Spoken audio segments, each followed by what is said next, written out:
الحمد لله والصلاة والسلام على رسول الله محمد بن عبد الله وعلى آله وصحبه ومن والاه. أما بعد فاللهم لا علم لنا إلا ما علمتنا إنك أنت العليم الحكيم. إليني التسواج لاتينو تيرا تيسير النحوي تيسير النحوي سيريني الدرس الثالث عشر دان لكو إليك تلا لاتينو تيرانا. So أفاني الدرس الثالث عشر إذا لك إليك تعالى إذا لك إليك تعالى الجملة الفعلية الجملة الفعلية verbal sentence. إذا لك إليك طريقة جه أشالايني الجملة اسمان نان أنا مجنان جملة مثل جملة اسمية وجملة فعلية. جملة اسمية جملة فعلية. inú ìdánilẹ́kọ̀ọ́ eré nínú ìdánilẹ́kọ̀ọ́ yẹn wọ́n mú alákọ̀ọ́kọ́ nínú méjèèjì létí iṣẹ́ al-jumlatul ismiyya. wọ́n ṣàlàyé ẹ̀ fún wa wọ́n ṣàlàyé ẹ̀ fún wa. so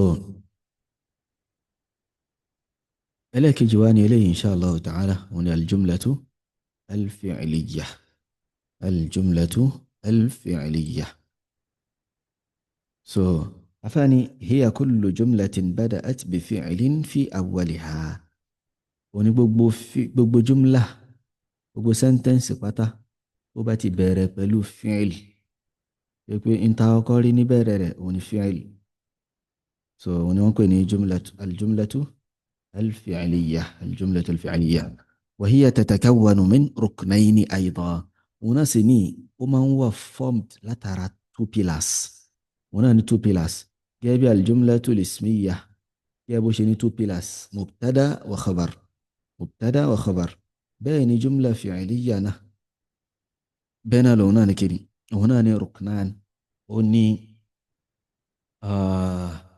ó ní pàtì méjì ó ní pílà méjì. wàhùnmá rukunu méjèèjì yìí pillars méjèèjì ní kiri al-awwal fi'lun aláwọ̀kọ́ ni fi'l. pílà aláwọ̀kọ́ tí aljumlatul fi'aliyya ó ní òun náà ní fi'l. ẹlẹ́ẹ̀kejì òun ni fa'ilun. so méjèèjì yìí òun ni rukna aljumlati alfi'aliyya òun ni rukna aljumlati alfi'aliyya òun ni two pillars of aljumlatu alfi'aliyya. wọ́n fẹ́ ṣàlàyé rẹ̀ kankan ní alfi'lu. eléyìí tí ṣe alfi'l tá pé ní fi'lun bẹ́ẹ̀ huwa alhadathu alladhi tabda'u bihi aljumla. òun ni alhadathu ìṣẹ̀lẹ̀ òun ni alhadathu òun ni ìṣẹ̀lẹ̀ tí aljumlatul fi'liyya aljumla máa ń bẹ̀rẹ̀ pẹ̀lú rẹ̀. alfi'l òun ni ìṣẹ̀lẹ̀ tí jumla tó máa ń bẹ̀rẹ̀ pẹ̀lú rẹ̀.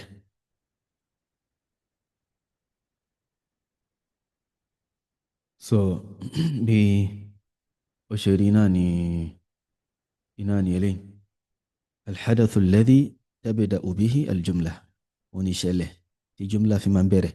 والفاعل وفاعل هو الاسم الذي أسند إليه هذا الحدث. والفاعل هو الاسم الذي أسند إليه هذا الحدث والفعل. so الفاعل أوني أوروكا أوني noun tí wọ́n ṣe ìsìnádù hadath fi'li tí wọ́n ṣe ìsìnádù sí tí wọ́n fi fi'li yìí tí wọ́n fi tì sí. ìyẹn fi'l tàṣọ kó máa ń bẹ̀rẹ̀ aljumlatul fi'liyya yẹn. so fa'ilu òun ni orúkọ òun ni noun tí wọ́n fi fi'li yìí tí wọ́n fi tì sí. so amthilatun àpèjúwe najaha at-talibu ẹlẹ́kejì yahduru al-ghaibu. so tabawo najaha at-talibu yẹn a rí pé wọ́n sọ pé aljumlatul fi'liyya ó ní ruknan ó ní pílà méjì. aláwọ̀kọ́ ni fi'l òun ni najaha yìí. wọ́n ní pé fa'il òun ni orúkọ pé wọ́n máa ń fi fíìlì yẹn tì sí ẹni pé najaha ó yege, ta ló yege? At-talibu, akẹ́kọ̀ọ́. So òun ni ẹni tí wọ́n fi fíìlì yìí, ìyege yìí tí wọ́n fi tì sí, òun náà fi tì sí. So eléyìí tí wọ́n pè ní al-fa'ilu iná nìyẹn. bẹ́ẹ̀ náà ni yahduru al-ghaibu, ẹni tó nù, ẹni tí al-ghaibu lè jẹ́ pé ẹni tó nù tó sọnù ni, al-ghaibu lè jẹ́ pé ẹni tí ò dé, tí ò wá. So lápèjọ ní sè tí teacher bá mú hudur, tó bá mú attendance ní class, tí wọ́n bá pe orúkọ, tí wọ́n pè dọ́dọ̀ ẹnìkan, wọ́n sọ pé ghaibun, absent, kò sí nílé, kò wá. So kó wá dé lọ́jọ́ kejì, àbí ó tiẹ̀ wá padà á dé lọ́jọ́ yẹn náà, sọ pé yahduru al-ghaib. So n ta sọ pé ò wá, òun ló ti dé yìí o, òun ló ń bọ̀ yìí o. Tàbí yahduru al-ghaib, ẹni tó sọnù tẹ́lẹ̀, ó sọnù àrímá. So wọ́n á padà á rìn dé lọ́jọ́ kan, ó padà á ń níbọ̀ wálé lọ́jọ́ kan, fẹ̀rẹ̀ á sọ pé yahduru al-ghaib, ẹni táwọn wá, òun láti rí yìí o, òun ló ti ń bọ̀ yìí o. Naam, afáàní at-tawdihu, àlàyé. wọ́n ní pé kalimatu najaha hiya hadathun bada'at bihi al-jumla. wọ́n tún wọ́n ti ṣàlàyé ní ṣókínà ilé ní wọ́n tún mú wáyé. wọ́n ní kalima najaha yìí, òun ni hadath, òun ni ìṣẹ̀lẹ̀ yake bada'at bihi al-jumla, tí sẹ́ńtẹ́ǹsì fi bẹ̀rẹ̀. fa hiya jumlatun fi'liyya, tó bá ti rí bẹ́ẹ̀ o, jumla yẹn jumla fi'liyya ni. lókun bàtà bá ti rí fi'l níbẹ̀rẹ̀ rẹ̀, jumla fi'liyya inan. wa kalimatu at-talib, so gbólóhùn at-talib ní tadullu ala shakhsin huwa alladhi najah. So ó ń tọ́ka sí ẹni tí ó jẹ́ pé òun ló yege, òun ló pass. fa huwa fa'ilun lin-najah, òun ló ṣe, òun ló ṣiṣẹ́ níbi iṣẹ́ ìyege yẹn. iṣẹ́ kan ní ìyege, pé èèyàn yege. ta ni wá ló ṣiṣẹ́ iṣẹ́ yẹn? òun ni fa'il tí wọ́n mention orúkọ rẹ̀ lẹ́yìn fi'il yẹn. so eléyìí jumla fi'liyya iná ni najaha at-talib. tá bá sọ pé at-talibu najaha, yóò máa di jumla ismiyya báyẹn. eléyìí ni mo béèrè lọ́wọ́ àwọn ìyá kan nígbà tí à ń ṣe interview, à ń ṣe test, pé ok, tá bá sọ pé, tá bá mú jumla fi'liyya wa, tá bá change tá fi ismu síwájú, kí ni ìyàtọ̀ tó wà níbẹ̀? So ọ̀pọ̀lọpọ̀ mọ ìyàtọ̀ tó wà níbẹ̀. so ìyàtọ̀ tó wà níbẹ̀ náà ni pé kí ni najaha at-talibu jumla ismiyya nìyẹn. الطالب نجح أتدي جملة فعلية، نجح الطالب جملة فعلية نية. الطالب نجح أتدي جملة اسمية، انتو عم بيوجبنا له، أتدي جملة اسمية، اسم لبرن بي، فعل لبرن بي. نعم. أنا وكذلك كلمة يحضر، نبنا نقبلون يحضر يدل على حدث بدأت به الجملة.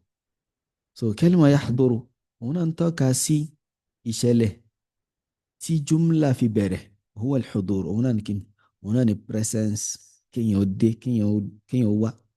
fa hiya jumlatun fi'liyya, tó bá rí bẹ́ẹ̀ jumla fi'liyya iná ni. wa kalimatul ghaib, so gbólóhùn al-ghaib yẹn tadullu ala ash-shakhs alladhi fa'ala al-hudura wa waqa'a minhu fa huwa fa'ilun. so kalima al-ghaib ó ń tọ́ka sí ẹni tí ó ṣe iṣẹ́ wíwá yẹn, tó ṣe iṣẹ́ dídé yẹn.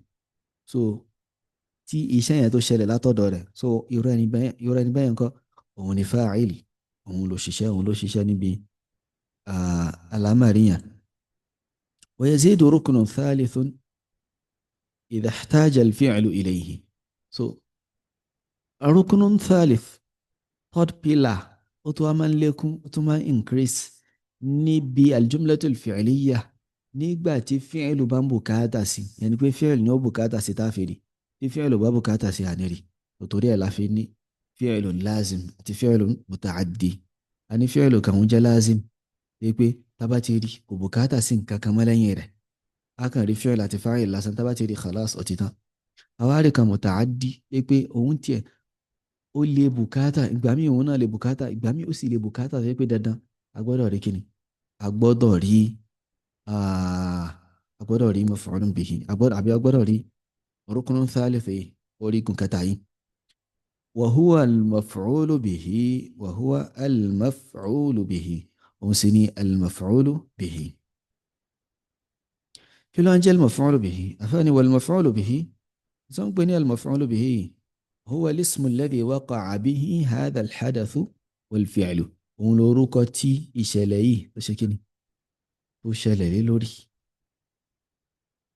Ntí ìṣẹ̀lẹ̀ tó ṣẹlẹ̀ lé lórí, ntí ìṣẹ̀lẹ̀ yẹn tó dá lé lórí, àbẹ́ni tí ìṣẹ̀lẹ̀ yẹn tó fọ́ lé lórí, òun ni kíni. Òun àbí nǹkan tí ìṣẹ̀lẹ̀ tó àánú jumla yẹn tó fọ́ lé lórí, òun ni kíni, òun ni maf'ulun bihi. Amthilatun, àwọn àpèjúwe rẹ̀: yahfazu zaidun darsa. So yahfazu fi'lu nìyẹn, òun ni ìṣẹ̀lẹ̀ tó ṣẹlẹ̀. Zaidun òun ni fa'il, òun lẹni tó ń ṣiṣẹ́ híhà nǹkan. Yahfazu zaidun, zaidun ha. Kí ni nǹkan tó ń ha? Darsa, ẹ̀kọ́ rẹ̀. So al-maf'ulu bihi òun ni darsa, òun ni tí ìṣẹ̀lẹ̀ yẹn tó fọ́ lé lórí. Malla amru shamsa. So amru ó ṣe kí ni, ó feel bákàbákan látara oòrùn. Ẹni pé ó rí oòrùn yẹn ní ntí ó ń kó palaraba, tó ń kó mọ́lálùbá, tó ń kó ìṣọ̀lẹ́ba. So at-tawdih, àlàyé. Kalimatu yahfazu hiya hadathun bada'at bihi al-jumla. So gbólóhùn yahfazu yìí òun ni ìṣẹ̀lẹ̀ tí jumla fi bẹ̀rẹ̀. Fahiya jumlatun fi'liyyah. So òun ni jumla fi'liyyah. òun ni jumla fahiya jumla fi'liyyah. So jumla yẹn jumla fi'liyyah ni. جملة يوم جملة فعلية إنان. وكلمة زيد، كلمة زيد تدل على شخص اسمه زيد، منطقة سيئة كان طرق رنجة زيد، وهو الذي يحفظ وسلنتون هانكا، فهو فاعل للحفظ وننشي شيء هانكا. وكلمة درسا، كلمة درسا تدل على الشيء الذي حفظه زيد وهو الدرس. Ó ń tọ́ka sí tí zaidu tó ṣe níṣẹ́ tó há. Ó ń tọ́ka sí tí zaid tó há tí ṣe ad-darsu, ẹ̀kọ́ rẹ̀. wad-darsu qad waqa'a alayhi al-hifdhu. So darsu yẹn ìhà nǹkan ti fọ́ lé darsu lórí. Ìhà nǹkan tó ṣe látọ̀dọ̀ zaid ó fọ́ lórí kí ni ad-darsu tí ṣe al-mahfuz, òun ni nǹkan tí wọ́n há. So fahuwa maf'ulun. So òun ni maf'ul. òun ni maf'ul. فزيد فاعل لأنه الحافظ.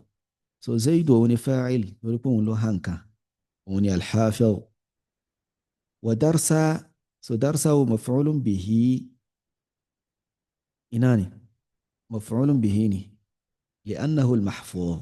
يقولون انتي وها، يقولون انتي زيد ها. so انتي ìṣẹ̀lẹ̀ lórí òun ni tá ṣe níṣẹ́. وكذلك كلمة ملة. So gbólóhùn bẹ́ẹ̀ náà ni gbólóhùn malla yìí tadullu ala hadathin bada'at bihi al-jumla. So ó ń tọ́ka sí ìṣẹ̀lẹ̀ tí jumla tí sentence tó fi bẹ̀rẹ̀. wa huwa al-malal, òun sì ni al-malal, kí ẹ máa feel bákan kí ẹ máa kọ́lẹ̀ bákan. fahiya jumlatun fi'liyyah. So tó bá rí bẹ́ẹ̀ jumla fi'liyyah iná ni jumla yẹn, jumla malla amrun shamsa. وكلمة عمرو، كلمة عمرو تدل على الشخص الذي فعل الملل. ó ń tọ́ka sí èèyàn tó ṣe ìmẹ́lẹ̀, tó kọ́lẹ̀, tí ò feel good látara oòrùn yẹn. ووقع منه، tí ìṣẹ̀lẹ̀ yẹn sì ṣẹlẹ̀ látọ̀dọ̀ rẹ̀. وهو فاعل، òun ni fa'il. وكلمة شمسة، كلمة شمسة yìí تدل على الشيء الذي مله عمرو. تدل على الشيء الذي مله عمرو. So ń tọ́ka sí ntí amúrò tó ṣe kí ni, tí ó kọ́lẹ̀ látara rẹ̀, ó kọ́lẹ̀ láti ara rẹ̀. So فهو مفعول به، òun ni مفعول به، òun ni مفعول به. شمسة òun ni مفعول به. نعم. أفاني وملخص ذلك في الأبيات التالية. So summary انتواري كجاي نبقى الجملة الفعلية ولونا يسيوني تنبي. وإن بفعل تبتدي فعلية كيهتدي، وفاعل مفعول من بعده أقول. أفاني وإن بفعل تبتدي، طبعا كيف فعل جملة في بلو فعلية. So فعلية نفس فعل يوم جاء جملة فعلية كيهتدي جابي يهتدي. so yahtadi lápèjúwe tí ó bá bẹ̀rẹ̀ jumla wọ́n sì pé jumla yẹn jumla fi'liyya iná ni wa fa'ilun maf'ulu so bákan náà lẹ́yìn fi'li yẹn o a ti wá máa rí fa'il àti maf'ul min ba'dihi aqulu so lẹ́yìn fi'li yẹn náà la máa rí àwọn lẹ́yìn fi'il a máa rí fa'il àti maf'ul yahfadhu zaydun darsa wa malla amrun shamsa so àpèjúwe sọ wọn yahfadhu zaydun darsa malla amrun shamsa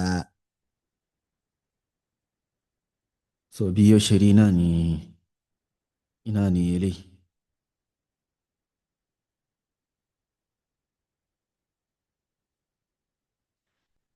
أفاني الأسئلة exercises بين الفعل والفاعل والمفعول به فيما يأتي ṣàlàyé فعل àti فاعل àti مفعول به níbi àwọn kan tó ń bọ̀ yìí identify rẹ̀ fún wa jẹ́ kó yé wa èwo ni فعل èwo ni فاعل èwo ni مفعول به حفظ محمد القرآن حفظ محمد القرآن ẹlẹ́ẹ̀kejì nasara Allahul muslimina nasara Allahul muslimina ẹlẹ́ẹ̀kẹta yaqra'u at-talibu ad-darsa yaqra'u at-talibu ad-darsa ẹlẹ́ẹ̀kẹrin lazimatil muslimatul hijaba lazimatil muslimatul hijaba so bí yóò ṣe rí náà eléyìí لك يعني كون 5 جمل فعلية وبين الفعل والفاعل والمفعول به إن وجد وني كفوم sentence مانو تجي verbal sentence مانو هو شلعي فعل أتفاعل هو فعل وفاعل شلعي والمفعول به إن وجد أكن شلعي مفعول به هنا طباني sentence يباني شلعي إليه طوى لي ريو مفعول به نيو نعم إليك توني اكتب صورة العلق من حفظك واستخرج منها كل جملة وبين نوعها وني قا صورة العلق لاتينو ميموري رح قا لا توري لاتينو توتيها أما صورة العلق اقرأ بسم الله الرحمن الرحيم اقرأ باسم ربك الذي خلق خلق الإنسان من علق اقرأ وربك الأكرم الذي علم بالقلم علم الإنسان ما لم يعلم so àwa kọ sura yìí ká ṣe bá ṣe máa ń ṣe pé a ṣe mushaf wa a ṣe Qur'an wa àwa máa wò ok aláwọ̀ kan eléyìí اقرأ باسم ربك الذي خلق سواء واستخرج منها كل جملة وني كم gbogbo jumla tó bá wọn bẹ́ẹ̀ ká mú jáde gbogbo sentence tá bá rí nínú sura yẹn ká mú jáde ká wá ṣe kíni ká wá ṣàlàyé oríṣi jumla ó jẹ́ ká ṣàlàyé irú jumla eléyìí tí ó jẹ́ ṣé jumla fi'liya ni àbí jumla ismiya so in tí wọ́n fẹ́ ká ṣe nínú ìdánilẹ́kọ̀ọ́ yìí náà ni eléyìí àbí nínú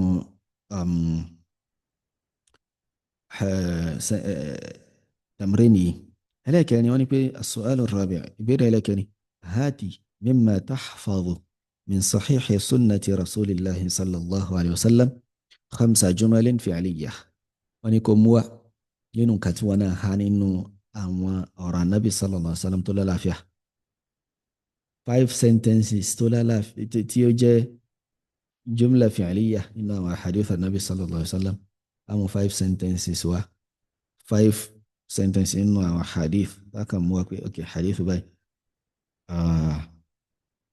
انتو جملة فعلية يعني حديث جملة فعلية وان به تبقى له ويقول له ọkàn wa wà láàrin rẹ̀ pé nǹkan báyìí ó sì jẹ́ jumla tó ṣàǹfààní ìṣe nǹkan tí nǹkan àgé lórí lásán وبين الفعل والفاعل كما شاء لي تجا فعل أتي فاعل أتي مفعول به إن وجد عباري تبوان به so إلينا ترى حديث أباني على لا تشكي كتشكي أنت بس إشكال so يوكو لا تبه أنت بس هنا ولو ترى حديث كوكا تيجي في دي أو جمل فعلية نينوه so bí ó ṣe rí náà ní eléyìí wallahu ta'ala a'la wa a'lam subhanaka allahumma wa bihamdik ashhadu an la ilaha illa ant astaghfiruka wa atubu ilayk wassalamu alaykum wa rahmatullahi wa barakatuh